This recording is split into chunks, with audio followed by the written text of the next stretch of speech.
Thank you for joining us. I'm Morgan Harris. It's been 48 hours since tornadoes and severe storms hit the St. Louis region, and now the focus has turned to recovery. Neighborhoods throughout North St. Louis County are just one area with major damage. First Alert 4's John Kipper was out today checking out the damage in Bridgeton. He joins us live in the studio tonight. And John, what'd you see out there?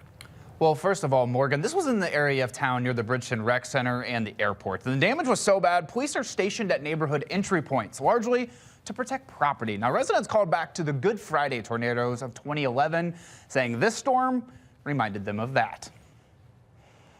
You can hear the wind picking up and just suddenly sound like a freight train was on top of the house. Chauncey Hudson says he thought he wanted to see a tornado until he experienced one firsthand Friday night with his two daughters. My daughters ran out into my arms and we ran downstairs and got into a safe spot. Out on Hudson Street on Tideland Drive Sunday afternoon, many homes still without power, so Ameren crews were busy trying to change that. Generators buzzing throughout the neighborhood, and nearly every curb had a hefty pile of debris. And if you looked up, you could also find it in power lines and trees. You look at her trees, almost look like a tree house. In a crisis like this, it strengthens our community. Bridgeton Mayor Andy Hine was also a victim of the storm, still without power, and he lost a portion of his roof. He says the damage happened within a 15 to 20 second period. And with that amount of time, you can see for yourself the damage that was caused. At least one house was completely without a roof, while others had caved-in garages, or garages that simply broke away from the home.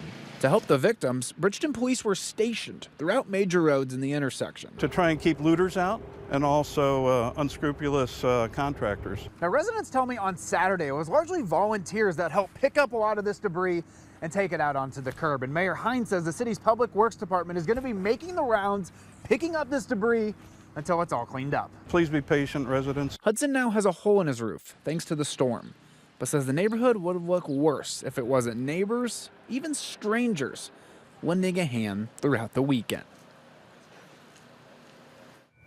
Now, a state of emergency has been declared in St. Louis County. Mayor Hine adds County Executive Sam Page called him and told him Bridgeton would be entitled to money to help clean up the mess. Reporting in studio, John Kipper, First Alert 4. All right.